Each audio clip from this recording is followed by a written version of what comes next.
Hey, Vic, Merry Christmas to you and your family. Merry Christmas, Ryan. Thanks. You got a long ways until Sunday, but do you feel like you have an idea on Chubb and Lindsey for the game? Not really. They're not going to practice today. We'll see how they progress through the week. Hopefully, we might be able to get them to practice on Saturday, some before we take off for LA, and we'll see. But I do think it's going to go down to the wire. Gotcha. And my last thing for me is you've given Eli Wilkinson a shot at right tackle the last two games. What have you liked from him? I think he's definitely gotten better, meaning better from when he got his first snaps in the New Orleans game. He's improved. He's feeling more comfortable out there, and been pleased with his play overall. Yep, thanks. Next one, Mike, Chris. Yeah, Coach, what is the secret when you were 5-9 last year and you finished? What's the secret to playing well and playing hard in these final two games when there's not, the playoffs at stake? Well, I just think it's the foundation that you set from day one, that you're going to play hard. You're not going to accept anything less than that. The players need to hold themselves accountable for that. Obviously, as coaches, we need to do that also. And I think it's just become a good habit for these guys that they're going to play hard. Next one, Jeff. Nick, I'm just curious, a lot of talk now that younger quarterbacks are more prepared to play as rookies. Have you seen that in your career? Do you believe that's true?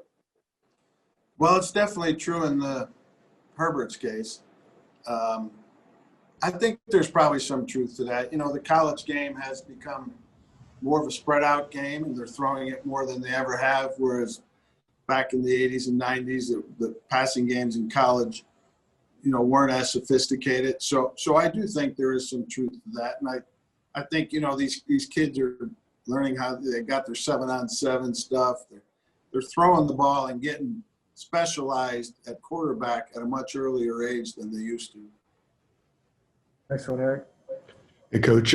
Muti, any thought to giving him some more snaps here over the final couple of weeks, and what can he do over the offseason to continue to progress? I just think, he'll play if we need him to play, and we'll see how Graham's doing in there. But we obviously have confidence in him. And I think the offseason for him is just going to be important to get his body in the best shape that he can. It'll be the first offseason for him. Last year he was rehabbing the whole time.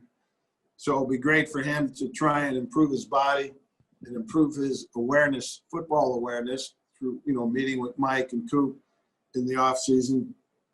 So when he comes back to camp next season, he's an improved player both physically and mentally. Next one, Andrew. Hey, Vic, what went into the decision to adjust the schedule to make sure you gave the players tomorrow off, and how do you plan to spend the holiday? Well, I think, ever since we've lost our bye week, I think we're the only team in the league that didn't get a bye week. I've tried to give them a day or two whenever I can. And, we've added a few practice reps to yesterday's practice, today's practice.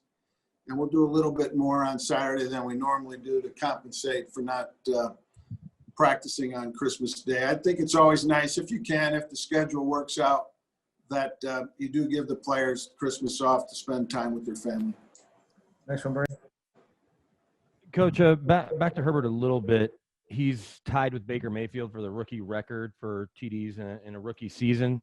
So I know you don't want him to set it against you guys if he goes over. But what makes him different than some of the rookie QBs you've seen come into this league and struggle or not have the success he's had? I think his poise and patience in the pocket and the good command that he has of their offense. He's been able to accomplish that early on, and especially since, he wasn't ticketed to be the starter. The starter had the lung injury, and all of a sudden he's in there, and it's like he was going to be the guy the whole time. And I think their offensive coaches have done a great job with him of tailoring the offense to him, what he can and can't do. And he's done a great job with it. He's got good receivers and tight ends to throw it to, obviously. And Eckler is a hell of a back to throw it to. And he's done a good job. He sees the whole field.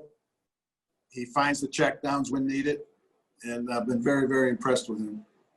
Next one, Troy, time for a few more.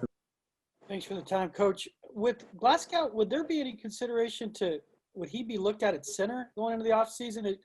Because of Mute, is that a consideration? My second question is, what do you think overall of Noah Fant's year, given kind of he's battled through injury and then he had the illness that day? What do you think of his season so far? I think Noah's had a good season. He's caught the ball well. He's run with it well after the catch. His blocking's been good. Very, very pleased with Noah. I think Noah has a bright future. He's already a good player, and I think he's going to continue to improve. As far as Glasgow, we do have him prepared to play center if necessary.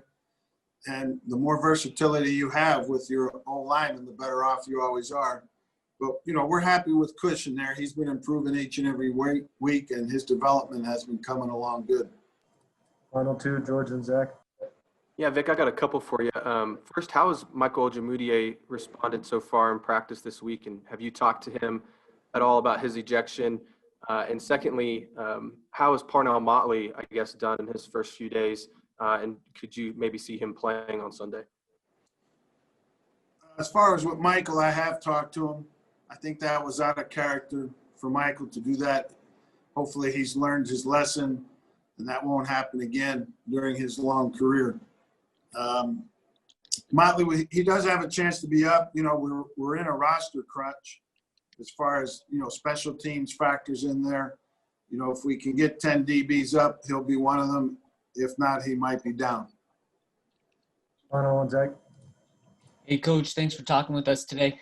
You've spoken over the course of the year how Lloyd Cushenberry has improved every week. How much has he improved from the start of the season up until now? A lot. It's been in small, short increments, but over the course of the season, he has improved a lot. You can just see it in his body language out there, the way he's playing. He's able to use his physical talent more so now than he was before. A lot of thinking, all the newness, playing against grown men in the trenches of the NFL. It's been a lot.